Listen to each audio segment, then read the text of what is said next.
as you read the title of the video, I'm assuming you're here to learn about how to get V4. Now, this video took me quite a while to actually make, which is why it's coming out a week later and not last week. I had some complications last week, so I wasn't quite able to get it done, but it's here this week. So anyways, if you haven't went and watched my versions 1 through 3 of every race, please go watch that video, as you need to have version 3 of whatever race you plan on getting version 4 of in order to actually get version 4. Now, this video is not going to cover the Draco race because Draco is its own special V4, which I plan on making a separate video on that. I still have to do a couple parts for that video, but that video should come out next week. Without further ado though, let's get straight into the version 4 talk. So to begin with version 4, you'll first start by needing to fight Indra. If you haven't fought Indra, then you have to go fight him in order to get version 4. If you don't know how to spawn in Indra, I'll show you really quickly, but otherwise you can go ahead and skip a little ahead. I'll put a timestamp down in the description if you already know how to fight Indra and how to get a God's Chalice. So in order to actually fight Indra, you see these little pads around Sea Castle where you'll have to walk over them with the specific aura color. Now, the aura colors are the 3 legendary aura colors, which are called Snow White, Winter Sky, and Pure Red. I have all 3 of them, but anyone inside of the server can actually walk over them. Also, a fun little fact, you don't actually have to turn off and turn back on your aura color. So as you can see, I have Snow White on, but I went and equipped the Pure Red, and I can just walk over it. And then the last and final one is up on top of the tower up here, which requires the Winter Sky. Once you have all of the aura pads unlocked and turned on, which are indicated by the green little square inside of them, you'll need to find a God's Chalice, which can be gotten 3 ways. The first way is by just running around and collecting every chest you see in hopes that you happen to get one. The second way is by coming to the elite hunter, asking for an elite task, which there's currently none in the server right now, and going and killing an elite pirate. Elite pirates have a kind of small percentage to actually give you God's Chalice, but it's easily the fastest way to get one because you can just server hop until you eventually get one. However, the server hopping method only really works when you have all of the aura colors yourself, or have a friend that can server hop with you that does have the aura colors. And the last and final way you can get it is actually by going over to the haunted castle over here, going all the way over, coming over to the interactable gravestone right here, and pressing pray at night. Now, it's an incredibly low chance of actually getting one this way. If you are able to get it from this way, you'll get a title called the Devil's Luck, you'll get a Hollowed Essence, and a God's Chalice. But either way, those are the 3 ways to actually get a God's Chalice. Once you've done that, make your way back over to Sea Castle with all the pads activated and interact with the pedestal. You don't actually have to press the pedestal with the God's Chalice or anything, just walk into it with the God's Chalice in your inventory and Indra will spawn. Now once you actually have fought Indra, go ahead to the back of the castle where Indra spawns and talk to the stone area back there. That will actually start the quest for you to go and get your V4. You'll have to make your way over to Great Tree once you do that, and over to the top of it. So it's really important to have some kind of fruit or weapon that has a lot of mobility to it. Great example of this is Portal, Light, Magma, the Dragon Heart, Cursed Dual Katana has some really good movement. Just anything with a lot of movement and you'll be fine. Now once you've made your way to the top, there will be a NPC that you can talk to. Talk to this NPC and you'll enter the Temple of Time. You don't actually have to do anything inside of the Temple Time right now, so just go ahead and make your way back over to Sea Castle once you have entered. Now the next part of this is you're gonna have to come over to Chocolate Land and fight these 2 groups of enemies, the first one being there and the second one being over there, where you're looking for an item drop called Conjured Cocoa. It looks just like this, and as you saw, I just got one.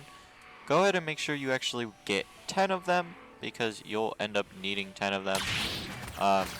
Best way to farm these is probably Buddha or some kind of really high damaging melee or sword or Blox root. Whatever works best for your typical grinding. Go ahead and do whatever works best for you to actually grind, and make sure you get 10 of them. Once you have 10 of them, you'll need to find another God's Chalice, which again, I recommend server hopping and doing Elite Pirates because that's the fastest way. But once you do have the 10 Conjured Cocoa and another God's Chalice, you'll need to talk to Sweet Crafter and craft a Sweet Chalice. Now the Sweet Chalice is needed in order to spawn in Doe King.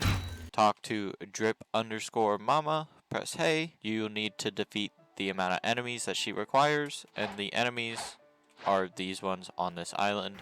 So just go ahead and kill as many of these enemies as you can. Her counter's at 500, but a lot of times you'll find servers where it's much lower.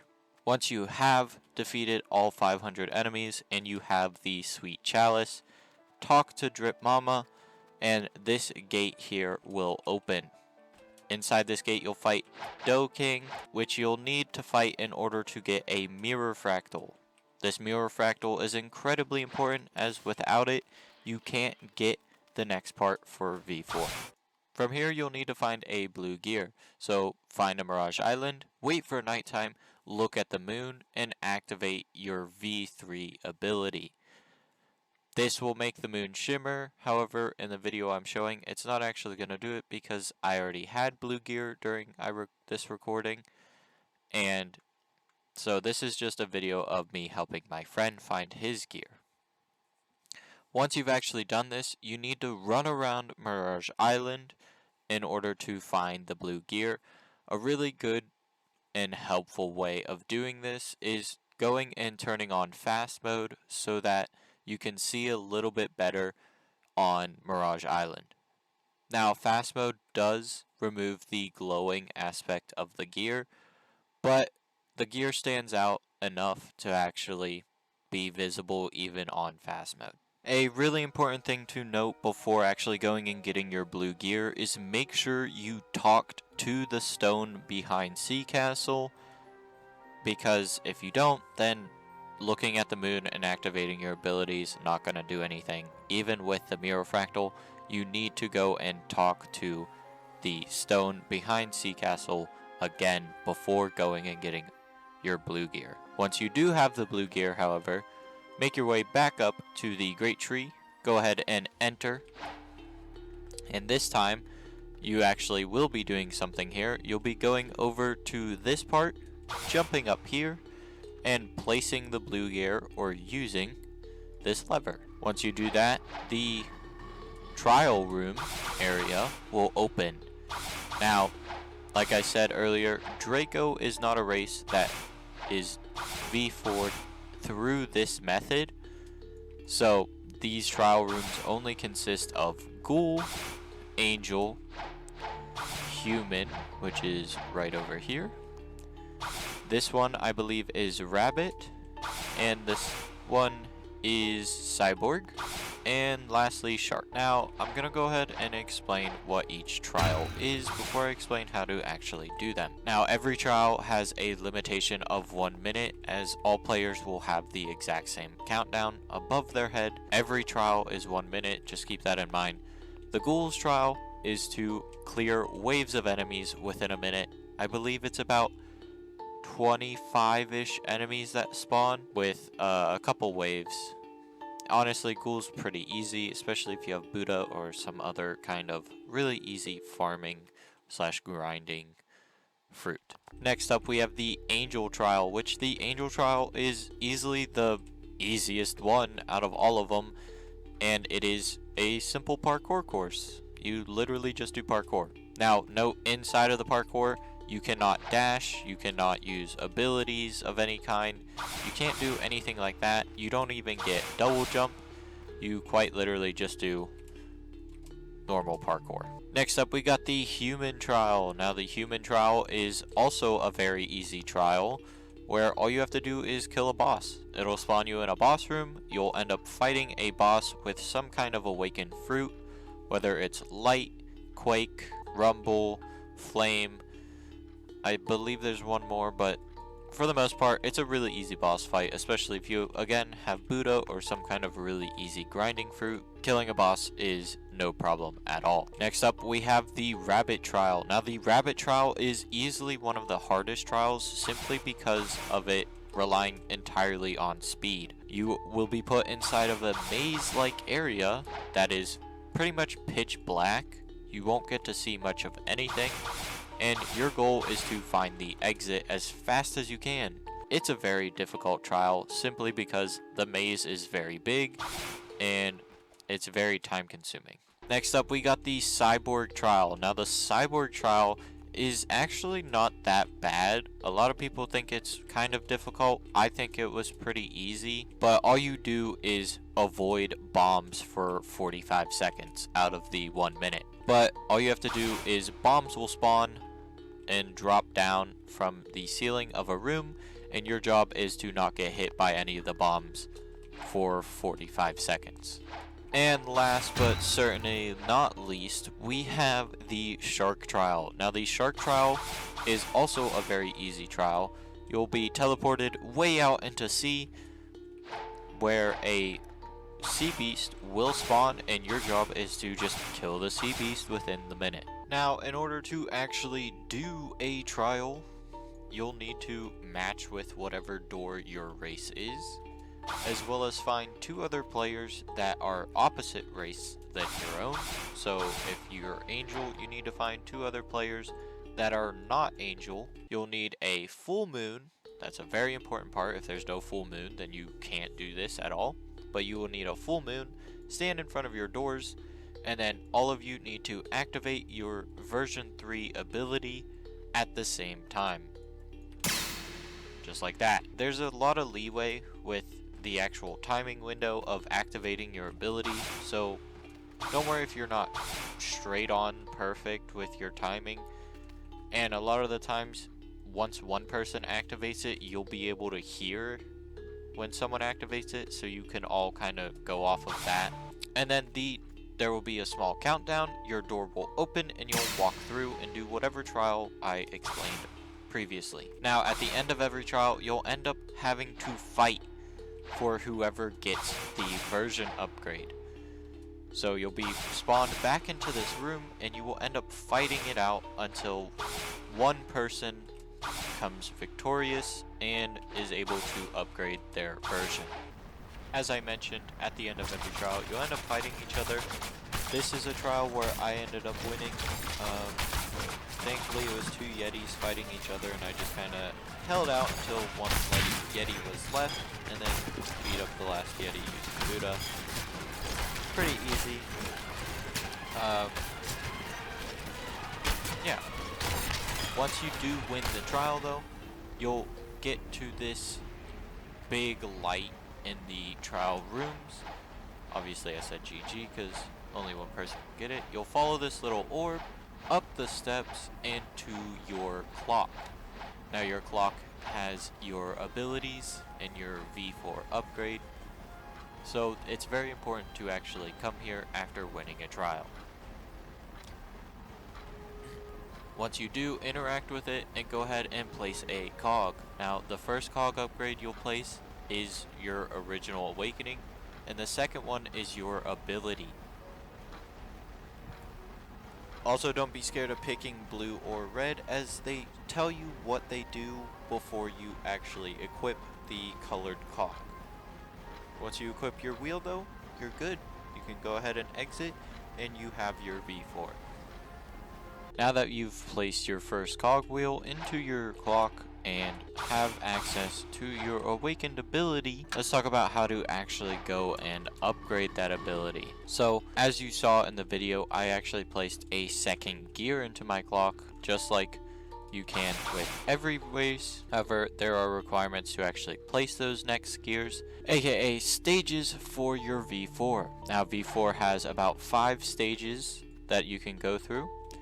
And in order to actually progress towards the next stage, you'll have to come back to where your clock tower is, which will be up these steps, and talk to the Ancient One. He'll then upgrade your transformation limit based on how many fragments or what stage it is on and how many times you've used it. So for me, I can go ahead and upgrade my limit for 1,500 fragments. He'll then say you're ready for the next trial, or he'll tell you to go use your awakening more. Based on which stage you are on, it'll be different requirements. So as I mentioned, in order to get stage 2, you'll need to talk to the Ancient One, use about 3 minutes of activation for your ability, and then it'll also cost 1,000 fragments. Once you've finished that, you can then do another trial and get your second gear placed. Stage 3, I just finished, 5 minutes of activation and a 1,500 fragments. Then you can do your third trial. Fourth will actually require to train 3 times with 4 minutes, 5 minutes, and 10 minutes, which totals to about 6,750 fragments. And then stage 5 will require you to train 5 times at 8 minutes, 9 minutes, 10 minutes, 11 minutes, 12 minutes for 17,500 fragments. In order to actually fully max out your race, you will end up needing a total of 27,500 fragments, which is honestly a lot. That is a lot of fragments, but it's not that bad, especially since awakening is really easily done through doing raids, so it's really good to grind out the fragments while also grinding out the awakening time. And that is how you V4 your race in Blox Fruits. Now, like I said, Draco is not included in this, as that'll be a separate video which I plan to get out next Saturday, hopefully. Getting Leviathan to Hydra is gonna be a issue, but hopefully I'll get it done by next Saturday and have that video ready for you guys. Now, if you would like to know what the V4 abilities are, I recommend go ahead and checking out the wiki for the race awakenings. It quickly explains what all of them do. If you want a link to that, I'll link it down in the description.